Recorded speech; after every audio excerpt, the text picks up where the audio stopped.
knows I'm last. Everybody know.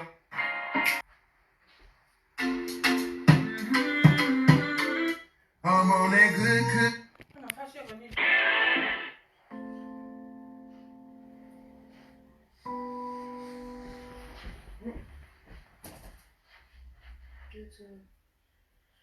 Yeah! Let's have a break again. I know time. So say you want to say you black.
ai kai kamata ki laivi ko ki laivi ko ni ko ki laivi ta mate te wi na u ke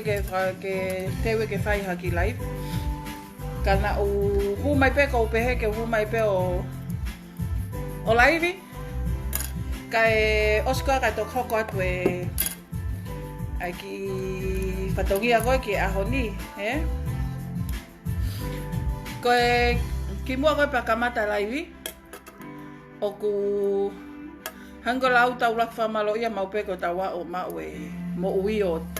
tau ke inasta tawa i pea ko laivi ko ni whakate fito ia i he toko taha pe koe ni ko Tionili Fatukala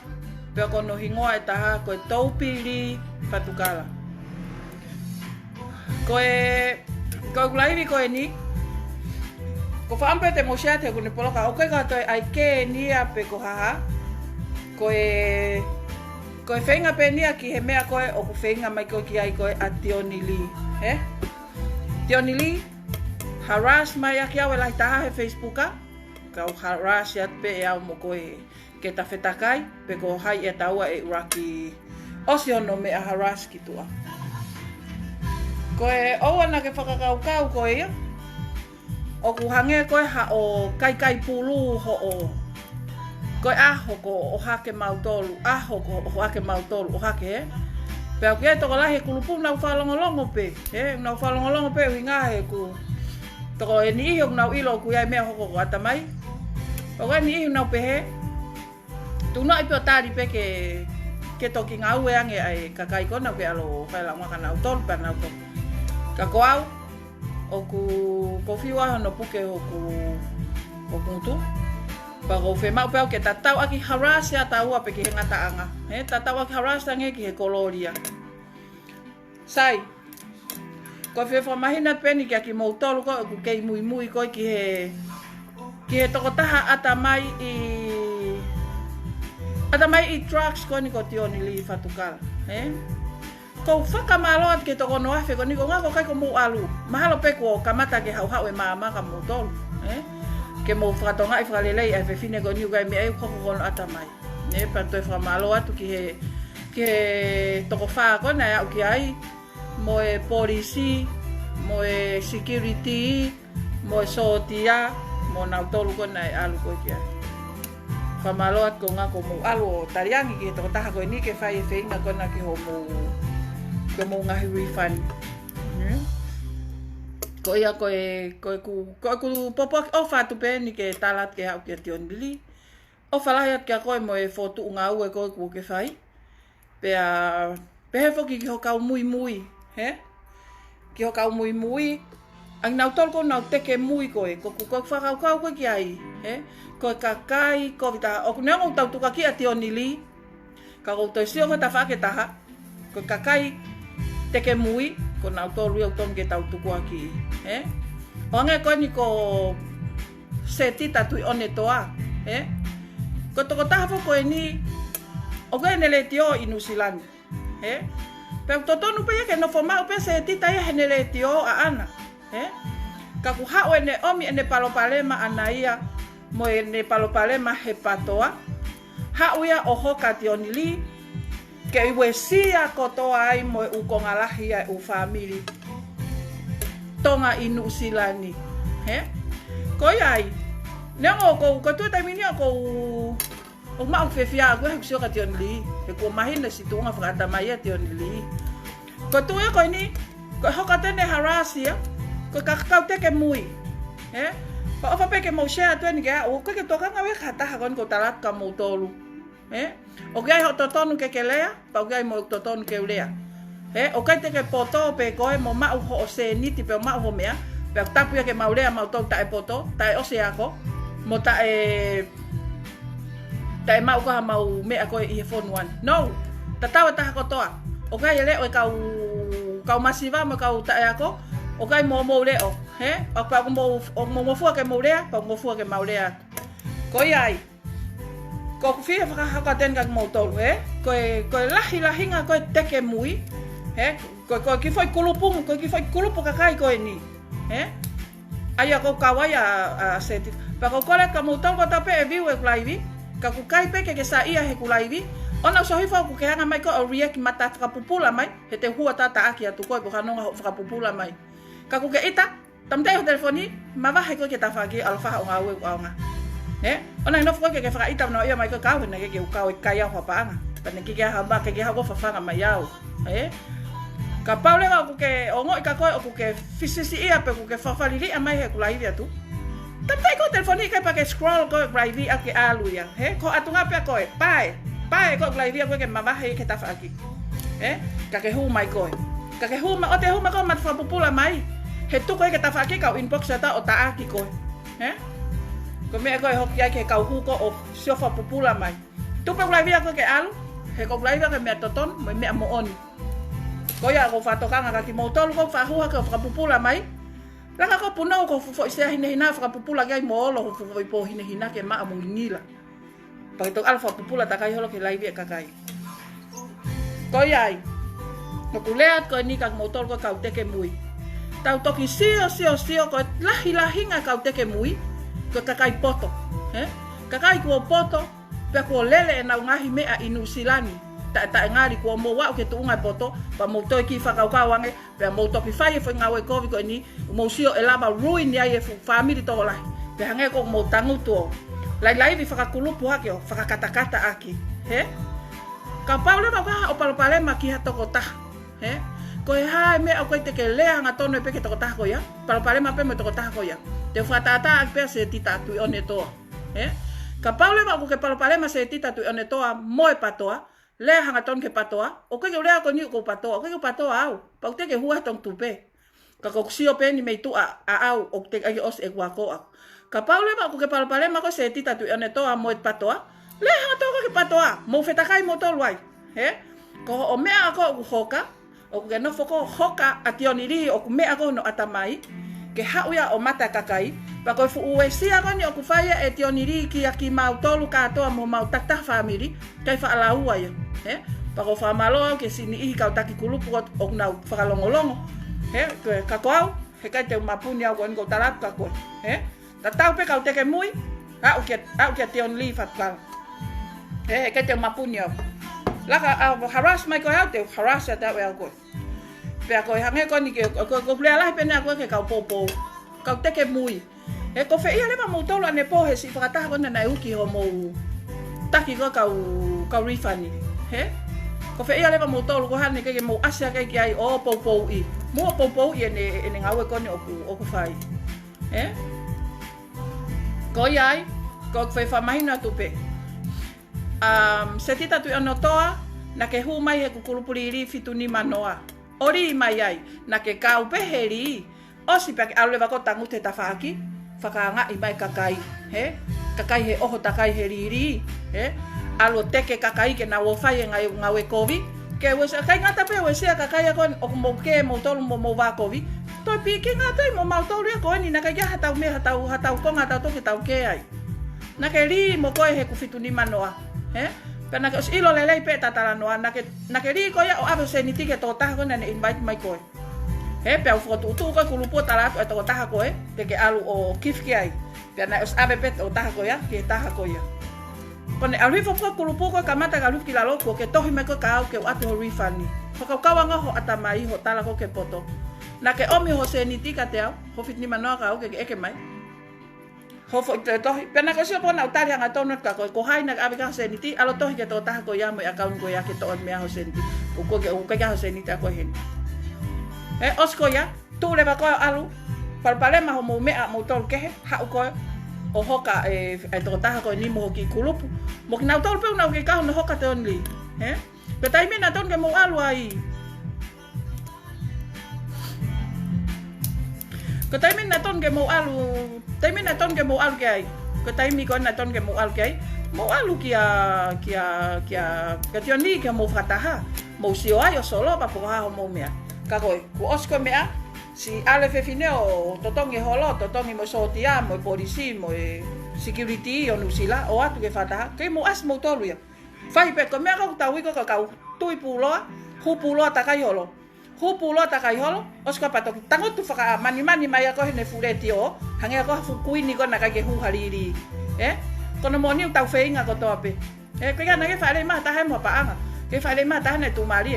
ka ku ke ko ye hu ia mo o feinga o feinga ko a u hoko pale ma ke ko ha ko ho ka fe fine ko ka to we si ai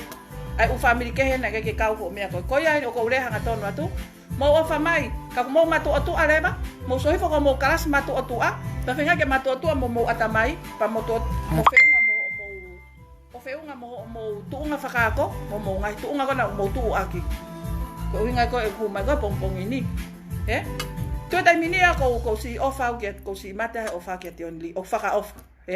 to imagine atamai ki ai ko ka te ke mui ni ko mo tolu tonu ke la ko ke mo tolu ki olunga ke si o mai kakai o ilo i mo tolu a mea kui ko hoka kovi o alo kovi ko o lahi ko hoka ko pi o e pi pupula foi pupula ko ya o te alo fo lahi pa ko ya ko o fai ai ko ai ngai felau la waki ko ni hotau matakari pe tau tolu New Zealand ke ka matakari ke he ya ri pa anga ko to matakari ko to pe mo fatonga yang ko hai matakari o tau fakai di fiata ha heriri ko winga ko ha ko manu mo paku mo oho takai holo Pai tak tahu poli mak we mahino osi matuku hoko tu toi faka meta ke ka meho ri matakari ko to ayo ita usho tatong na pe fo pepe he fo os na toi fenga meta tau lu pe tau matakari ko tau ho fu atakai holo ko fai ai me ko uhinga ko ki kakai to si ko ni na fai ko ni fanga fo i hupulo atakai hupulo Como me fai ha mo to tamte e fe fine ko o me an atamai ke hu mai o fai e fa fo inga we mo to le nyo mo ta toi mai pe muyo teke mai pe ai atwe mo no fo o mo to la hoka o mo pe mo to ta e u e pi ko u ko pi e popula ko alo ko foi popula o pa hu foi atamaki o pa mai ki tu a ko me ko hinga ki ai to ko atu pulo a mo hu ho teke kakai ke mo hu mai ko kakai ni ko mana tu ilele he ka hu puloana na hu mai he liri kon ni mano se tita tu ane to mo velari puniani ko kina auto na hu mai ko he liri pe na mo ma ulele pe mai no mo eke ko mo rifani pe pe tu mo al ke kakai na abika mo sirini o eke me ngata os o te sia po kita ya ko mo tolo ni ko mo faka kulu mo tolo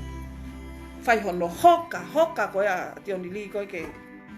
ke ne hanga ko o fai funga we ko ni ha me ko wanga pe whakaukawa ta aku ha me ka pau te loto mamahi ha fo i toko taha ha tonu pe ki toko taha ko ya o te whakapipihi ia mo whakapipiki ko toa ia ko mea lewa kau hoko ko ye mahalo tau whakangongo pe me hau hatutu uni ai puli anga nusila uta ko toa kau tonga whakaheka whakatau e kau sotia abo hua i ki tonga nau popula ia nau toi tau penga sipinga ko o mai o fai heni ma ko fe unga gula wat ki mo gula vet kon ke kau hupulo mo e si tunga fata mai ko no bia ia tionili ko ia tionili ko whakakau pe ke stop o harass mai au ko e ku stop ia ko harass ko ka ko takamata te tafete kai atu pe mo ko ma ko ia pe ngata e ku konga ko ia te hoko tu ke ku konga ko ni e ku liri o ku kamata fo ko liri ko ni ko beautiful flowers ko au mo to ta ka ko ku friend ko ni e to ki asipe e kamata ko ni ai to ho i he wike ka hau ko e ma uhinga ko ni e ma to tu o whakaukau i ai foi mea ko ni ke whaka mo oni i ki he tonga mo ki mo tolu o ku kai ko kai pa ma to pa ko fonga ko mo tolu ko le fai ko e tapo face mo mea ko ni he kai ku mau le pe mato uhingoa ko ia mo kakai ka la ko hu mai o teke mai he huka he kai pe o te mo whakakau o pape mo poto na ona mo whakamu te mo hu mai ke mea ko ni ko kulupu ko ni o ku kai ko lele platform ia pa ko idea ni ha to ta idea pe ni a aku mo to ta ko ni ho friend ko ni o ku matu mai ko ni o ko lele ia ko ni o ku fu sai opito ka ya me o ke ma fe ma ka kai to ko la Kapai toko ni mapeia toko ngofulu o steunga. Ka te matari po toko lahi, hasi ini ihi te nau fuu fie mau e matoko ni. Ko uhinga pe te matari atuai o toko lahi. He ko lele ko ki mea ko ni, mau ki toko nima pe mau tolu mau os feunga mau toko hongo fulu feunga ka te tuku atu pe tau ataina ki he whiri a tangata ka pau oku ke fie kau mai ke mau ki kulupu ko ini mea mau inga oku ikai ko ha platform enia pa oku ikai ko ha lele nia hange ko ngahi lele kon ki mu ana palpalema ai uchama mea kai ko lele peheni pa ke ka pau le ko to fie ilo lahi ke founga ko ni lele ko ni tokin box mai ka teau ka pau ke fie mau e matoko ni pa ka pau le o ke pehe o ke osfeunga pa fe fia pepe fa fo ko ua ki ai ko mo tol ko to pe tonga me tatau pe ki tonga ko ilo o toko lahi au pito e sikau tau kai ngai tonga o nau fie kau ke fangi pe ni o lava ma oi tu ku ke pe ki nau tolu o ko o fai launga pe lau no ko ki mo tol ko tonga lava lele ke mo hu ka te mo hu pe ho mo pa ngai tonga fa fe unga ki he ia tonga hu pe mau tol mau pa ngai pe te mo ko ku ngawa kan te fai ko me tatau pe na fai ki mo te foko tu pe pe te mo li pe i tonga hena te to ko atu ka mo tolu ai to tahai va mau te mo kamata kia mo le sisita mo toko taha i tonga te mo kamata kia mo le sisita kamata kia mo le sisita o kapau o ku mo fie kau mai ke ki lele ko ni ai ni pe ko talat ka mo tolu lele ko ni o ka ke fie ma o ya fuka kai toko la te ke toki fie ma o kapau le ba ko fakau ke hu ki tu a me mau ki fo round ko ni te ke omi le vai koe fo i toko taha ke ha o fetongi pe ho fo i tu uanga pa ke hule va koe ki tu a moho panga ka pale vai lele pe vilo pe ia ke si o koe o fulahi o paanga koe ke lau ko tana ki ok te toho le va uia e ku senit le sisita to o mo e ku fufatunga tupu koe te ke toho ai he wike pa ke malolo te kole at leva ka koe ko taime te to kole atai ka koe ke whakahu maha o fo i toko taha koe ke ha o replace ho fo i spot ya koe ka ke alu koe o speni ho paanga ka pa ke to fe fokman pa fokman o ka ke to fai ha to tokanga refund o te mo fia ke mo pehe o kona ko to fuliri na ai ha ke to kai mau paanga mo to ha mo o te mo to ai me to me ko ya ke to pehe lele ko ni manatu ne kai o se kwa ko a ko whaakalea pe ki mua, ko atamai, o mama sila whakanatula pe. Pa ko iai, ko e ua ia koe, e whakahohaa ki he kulupu ko neulele, mo tolu tohi mai ku fie kau, o mo te mo toi feu i. Ko ni pe ko talat ka mo tolu, ko lele ko ni, ko e toi fufe maua, kai toko lahi ke hu mai. Ka pau pe ka taha ku fie hu, ko ilo ku ke fufe mau e matoko ni, mo toko taha ko ni, ko ke loto ke asa no ingoa, ka te mato mo tok surprise, ka pe mo tolu wike ka hau. Paule mo fe ma toko ni te malava pe toko ni o whakahu mai koe ki loko. O koe ke mau fuloko mea ka mau tol ke mau tokanga pe te ke toho pa ke alu. He te mau ke round and round pe madoria. Ke au ke mau papahia. Ko ia. Ko tion li fatukala. Ka paule wa oku ke ngoi ka koe fulahe toto ko ta fe fulahe mole. Tuk osia. Tu osia o te whai ka to onga koia hau koe te lava pata lele koe ka koe mea koe whai he ke te hau koe ke hau whaka ilo mai e mau whanki fōnga me mea lima peko ki soni seni te ai ka pate ke lima ki seni te monite te whoki kamata po wahea koe aha taha monite tusite wahe po tusite plelulu to plelulu pakapale wa koe toi fie hupe ai ka ke tari ke wike taha ke toi awat ho fo i wahe koe ia o whamai ia Lia ke tanga fumea ka ko os. Mo ofa ko hangkong motol kon ka taki kulupu kon yo ko mo wongo ika motol ko mo si fai ngata ia nga futa pala sia mo nga fume. Mo mala motol o tangu tu pe kita fai tenga we ke mo te faka kau iha me ake lava ke to fa hau fia ke si takai kon fa ofa Ki motol kana mo li ko pe mole Lima ho kapo ke fie huli mai he ka ke sio ko liu nga to se ni dia ko ya ko ya nga ia tau fono nga pe he pa ona ke li fie te volo pe he e to hangen ko me ka pa ko ke fa malo ya taha pa ko ke ala tau ya tarat ka ko ha we ori he na uta ke polisi ka abi ko ka ko ba he pe ka motolu fili tau ata ina tangata ko mo fili ko fai ka pa mo fie ma mo ha ka pa wi kai mo tangu tu pe o takta fai ni nga we ma we ni se ni ti ka ko anga ko ua ia ko e kuhua ko ni e kulai ni ko ia fika ua pongpong ini ko fika tolu ko ini ko fika tolu pe ko tu aki a tuake ku kilimi kamele original. Ko fe fa mahina pen ke kakai to ko lahi heni o pehene na mea. Na o vale pe to me ki fe fine ane uhu o talamai. O te alata refund max ni tiu ko weekend ya taha ko ke nga ue kilimi. Ai o pehene vai ya. Mana tu ko sio atangata ko sio to ka taha ko si fo te mai, Pehe ko te ke mari I pe ko he ahoni pa ke os pehe ko kai. Ko hinga te to ko taha ya ko ya he ko ma ko os me lava ta uia po ka mahina ni fia ya ko ne vali an. Ka paule ko fia te au ki ai. Tau vali. Ka ke sio ko ke mo ko ki te a. Ka ko anga ko ake me kiringo ni ko sio pe ko os fe unga. Ko leva ka holoki o fa fu ape.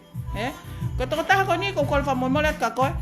O ko haliri e fra tau kilimi ke to mai ke refund. Na kas almo kilimi ngawe aki. O so ngawe aki na pehene mea. Talamai na rak alia whakatau I toko taha ko ni whakatau kirimi New Zealand aku iloa ene ai kirimi. Na alo whakatau ai, pia vali, pia kai osa wike taha hao whakatau he kirimi a aku o vali. Osa wike taha tohi mai ke refund yang ene senitiana koe ke ngā ue ya. Whamolmola ka koe, o ku kai ko hariri ni ke kau mo koe he huka te oniri o wakai ho atamai he mea ko ya. Ko te alpo kapau ke alo whakatau ha toko taha, no fo toko taha ko ya o bari ai ke sio pe kuek te kirim ko ya, o spake to hika to taha. Hange kon no ngau aki koe ai koa, ko koa ya, o ku whaahinga, man te ulah ye kalas ke he koa ya o ku ngau aki, whitening soap, o ulah ya, te ke lava pe koe, o kumi ha o fo koa pe a koe, ngau aki koa ke taftafi o mata, o ngako ai ke maa. Taftafi o mata ke maa, o siko ya, pea ke toki kumi leva ai kilimi. Ko kilimi pe fe mau ke tonu, fe mau ke ngā ake ai originalo, mana tu I kai whafo ofa ho kiri, mo ha mai. Aia koe anga kone tuake ku kilimi, o peheni. Tuake pe, he mea ko wa usia. O ku kai ke usia oia ka taha o ku maa mo ngawe kilimi, pahanga o mai to taha koa o tuake ko kilimi. Ko tuaki, ko mea peni ko ngawe aki, ko kalasikoa peni ko ngawe aki, mo anga e ku ngawe aki, na ulai via tuaki, ko ia peni o ko ngawe aki, pea ko usia lewa ka o ko fo ifaka o fo ofa. To e foke o ia me he tau whawha o to e tau tahaua. He ka se keti mo e kautama ko ia, ko ia ko tolu ia koe e kulaivi ko ni kapang mo fia mau ko e kuseti o ku fuu whakalau maaria o pito mo manatu o ku kai ke whai ha fuu whainga le lue pe ko te whai whainga whakatau pasi I taimi ko ni o te tuake aha mea te whainga pe mau te ki tupu mau mo te ki seniti ke toi ota mai aki ko loa pe to tongi ai shipping ke lava o kawa ka ko sio o ke ni ihi o ku fuu fulahi e nau mahunga pa koe ke ukawa wai mea whaiteria pe ana mea whaiteria pe mo kakaia e nau whiri ka koeanga pe kuhu mai o whakare atu ke ki tō taha koni na e tohi maneu ke refund o ku kapale ke pe ke refund hau pe ko mai whafoki mai kirimi koni aku na ke almoia kai tō ka batu o seniti ka ua te ke wari ko osi pa ke tohi mai koe ke ai refund koe ke pe he mea ia koea toi ki whakaukawan koe na ke kau koe he urui ka te onli ke mo whaholo koe ka mapa. O iai, whamalot ka mautolu, hoko te taulele mautolu fia le sisita mautolu fia whaai ke eke anga lele ko ni inbox mai lewa. O ku kamata e toho I he wike kaha upe mo ni te. Tu si te lele ai pe hoko ai pe kamata ai. Ko ia maha koe kuki hu mai a koe pongpong ini, mo I loto maafana, mo I ofalahi atu ki he ke kau whatunga mahanga koe ni a te onili koe he whakataha. Pehe kia ki nau tolu koe kau teke mui, o whaka mautolu, o whake tau mao ha aho lelei he ahoni. Mo ha aho ngā aue, fia, taktaha whai ene ngā aue ke mao hane ki koini mo mao hane fo I maa. O te aluko po lau holo, he koe te hau ko whawhanga kakai koe, o mautolu. Ok, o whalahi atu, tau toksio, he fo I live hoko.